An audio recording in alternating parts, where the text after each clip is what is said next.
Guys, I've got like 5 minutes, so I can do a really quick follow-up tutorial on just playing and starting to experiment with different effects that After Effects comes with our logo bumper, and really starting to make it our own. I, believe it or not, did not ever take any classes on After Effects. I did not take any classes on it in college.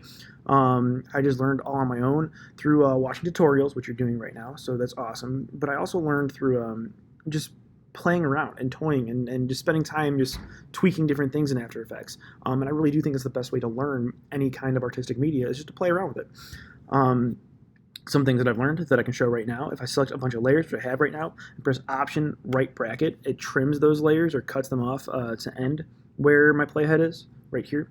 And I'm going to go ahead and import another version of my logo just to start playing and tweaking with it and show you kind of like how my process goes. I named it something really professional like logo ASDF. I'm just going to import it as footage because I don't need to play with individual layers at this point. I'll drag and drop that onto my timeline and I'll start playing. So something I have open right now in After Effects is over here on the right side. I have these menus. This one, Effects and Presets, has a ton of preset effects that come with After Effects, things that are already installed. This one right here, Animation Presets, I was showing in class because there's a bunch of preset transitions in here, including transition wipes. This is kind of like the preset stuff that you'd find in like iMovie or some other basic software that comes with the preset effects, but I can tweak them. I don't know most of these effects in here because there's so many, but the ones that I do know, I know how to tweak, and because I have played with it, I can probably learn new ones just by dragging and dropping. One that I showed in class was just Venetian blinds. If I just drag and drop this plugin thing onto my layer, now what I do have now is a new effect on the layer. I have my effect controls up here, and if I open up this layer, I have effects Venetian blinds. I can turn that off and on, but I set my work area, I trimmed it. If I hit play, I can see what that effect does. It opens it up like a blind. That's a pretty cool effect, right?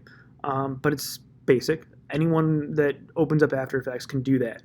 What would make this my own is how I play and tweak it to change from the basic effect. So inside these effects over here, I see something's already being keyframed, the transition completion. If I look at this number as I scrub through, the one that already has the keyframe activated, I can see that it looks like it keyframes from 100% to 0%. So that's just the completion, like how complete the transition is, obviously. If I wanted it to happen quicker, I could squeeze the keyframes together closer. But there's also some other things in here that I can play with, such as the direction. Direction is measured in degrees. Right now it's negative 90 degrees, which is probably like a flat horizontal. I bet that if I move this around, look at that. We have the blinds opening or at like a different angle. Now any effect over here that has a stopwatch next to it can be keyframed. It can be animated, or like I can change that number. I can change that parameter over time. So here's what I'm going to do. Is I'm going to say that, hey, as soon as the effect starts, it starts at negative 90. I can type that in. I'll turn on my stopwatch, which drops the first keyframe, and it says that, hey, anytime I change this on a different frame, it's going to edit the effect. And then maybe by the time it's open, it rotates all the way to 0 and then to positive 90. And now it's going to spin. Pretty cool. And so I just took that one little step further than the basic effect that comes with After Effects. I could play with width. I could play with feather. I could play with any other one of these. So tell you what, let's do this. Let's trim this clip, Option, right bracket. Let's close it. And then Command D to duplicate. And now I've got a new clip to play with. Let's delete the Venetian blinds off of this. So just click on the effects, press delete, and let's drag on a new one. Paint on NTSC. I've never used this one before. If I drag and drop this on here, let's see what it does. Probably something kind of similar. I see like a mask. I see this yellow rectangle. Let's hit play. It's got like a paint on effect. I probably need to make the clip longer. I can see the keyframes already here. That's pretty cool. It looks like it's not getting everything though, so maybe I need to expand the mask a little bit. But just from my own history of playing and tweaking with After Effects, I'm already seeing things that I can play with here. I'm already here. Let's move my window over here. This is pretty cool.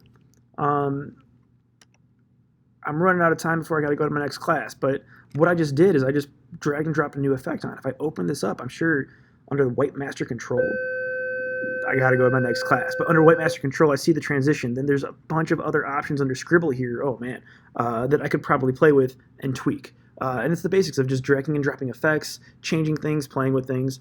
I really encourage you to just spend time, to just spend raw time working in After Effects and playing with what they have going there past just the initial presets. Cool. Thank you for watching.